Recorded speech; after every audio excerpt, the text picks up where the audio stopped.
Hello buddy, see you again with me Jansarut Channel Live Inspiration. Assalamualaikum warahmatullahi wabarakatuh. Kembali bertemu aku dengan Jansar Channel kawan. Kali ini aku di Deep Inner Reserve. Now I am at Deep Inner Reserve. Peter Deep Inner Reserve is reserve in New South Wales. Includes Sydney Airport, Redfern, Alexandria, Brighton, Lishan, Mascot, and Rockdale among others. Peter Deep Inner Reserve is located in Russell Avenue, Dolls Point, a small suburb near South Sauchi. It is ideal family park with free barbecue and electricity, picnic shelters, and park seating.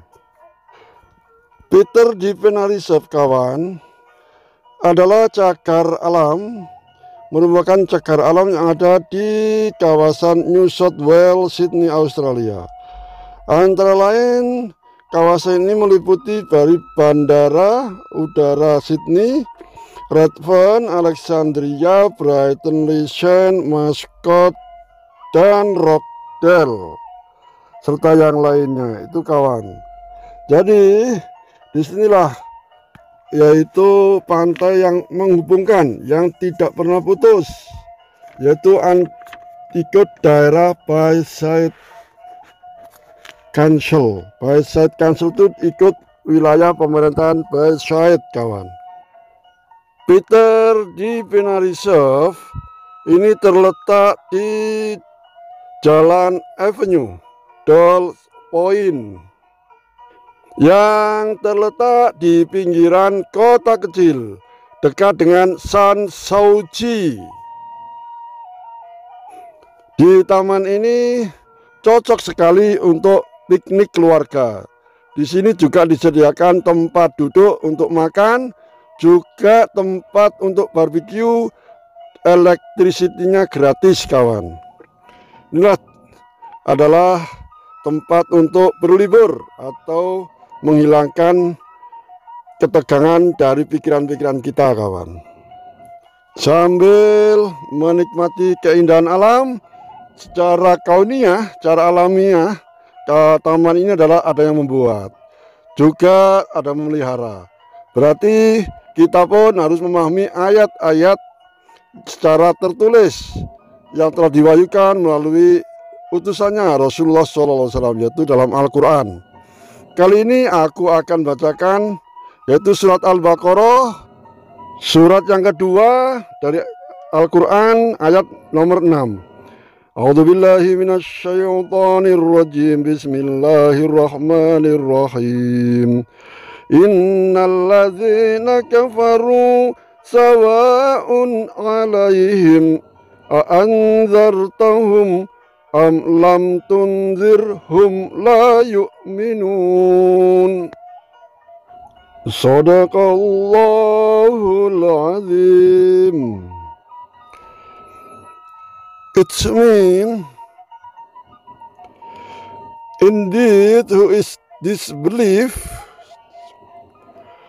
is all the same for them whether you warm them or do not warm them, they will not believe. Arti daripada ayat ini kawan, sesungguhnya orang-orang kafir sama saja. Bagi mereka engkau beri peringatan atau tidak engkau beri peringatan, mereka tetap tidak akan beriman. Itu kawan. Para ahli tafsir telah menjelaskan ayat ini bahwa orang-orang kafir itu kebalikan daripada orang yang beriman kawan. Oleh orang beriman, mereka percaya dengan hari akhir, dengan kitab atau Al-Quran, dengan Muhammad sebagai nabinya. Sedangkan orang kafir itu kebalikannya kawan. Mereka tidak akan beriman kepada semua itu.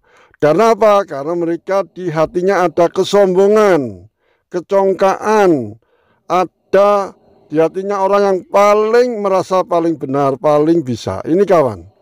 Jadi tidak akan memenuhi seruan Allah dan Rasulnya sama sekali. Jadi sama saja mereka engkau beri peringatan, untuk kasih tahu dan lain sebagainya, mereka tetap tidak akan beriman dan mereka akan memilih jalannya sendiri, jalan daripada kekafiran itu, kawan. Jadi orang kafir ialah orang yang tidak beriman kepada Allah sama sekali, sebagaimana diperintahkannya itu, yaitu jamaknya kafir adalah kufar atau kufur. Berarti itu mereka berarti tidak beriman dengan adanya Allah sebagai pencipta, Rasul, kitab-kitabnya, para malaikatnya, hari akhir atau kiamat. Lalu siapakah orang kafir itu? Di dalam Al-Quran disebutkan bahwa kafir atau kufur menurut Al-Quran itu syariah, bahasa syariahnya dalam Al-Quran adalah kebalikan dari iman. Itu kawan, bisa secara lisan atau ucapan, tindakan atau amal atau perbuatan, keyakinan, dan meninggalkan sebagaimana iman juga bisa dalam bentuk ucapan, perbuatan, dan keyakinan. Tadi sama. Jadi tasdikun bil qalbi, ya, membenarkan dalam hati itu iman. Wa amalun bil arkan, dan dikerjakan dengan amal perbuatan. Itu iman, kawan. Tadi sama, dan diyakini itu.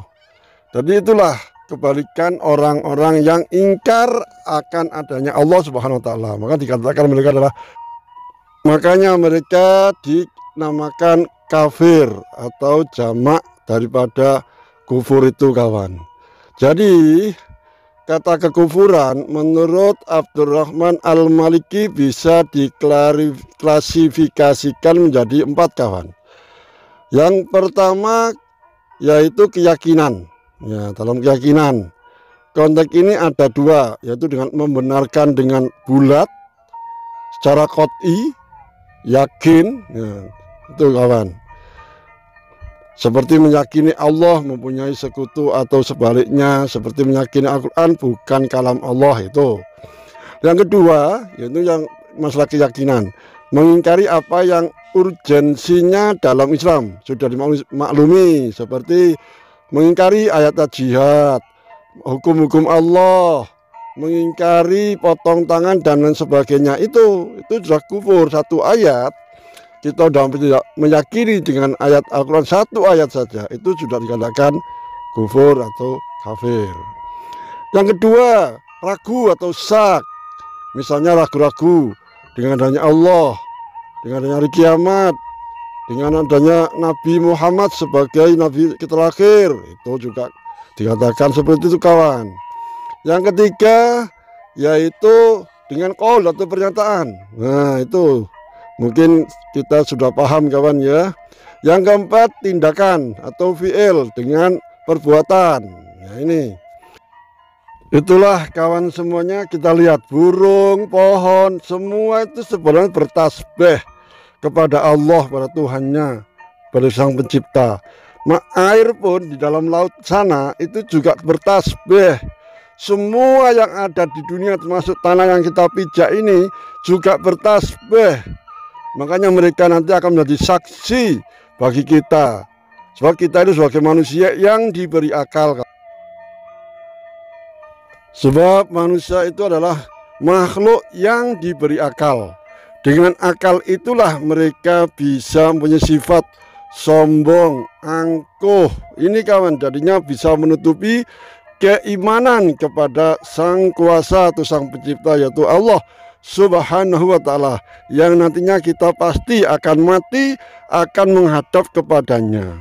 Oleh karena itu, dengan kita memahami adanya alam secara kauniyah, itu ayat-ayat Allah secara kauniyah sebagai pelajaran pandangan kita dalam hidup ini, lalu dituliskan di dalam ayat yang tertulis melalui wahyu, sekaligus dengan perantaraan malaikat Jibril melalui manusia juga yang namanya Rasul atau utusan Allah.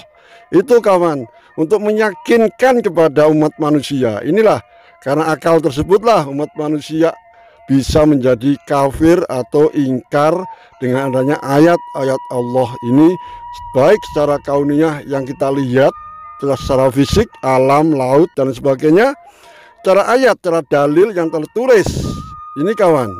Jadi semua itu menjadi ibrah pelajaran bagi kita supaya kita lebih paham dalam hidup ini. Ketemu kembali dengan video selanjutnya. See you the next video. I hope fully our life more best and better insyaallah.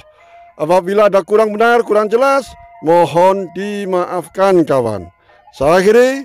Wassalamualaikum warahmatullahi wabarakatuh.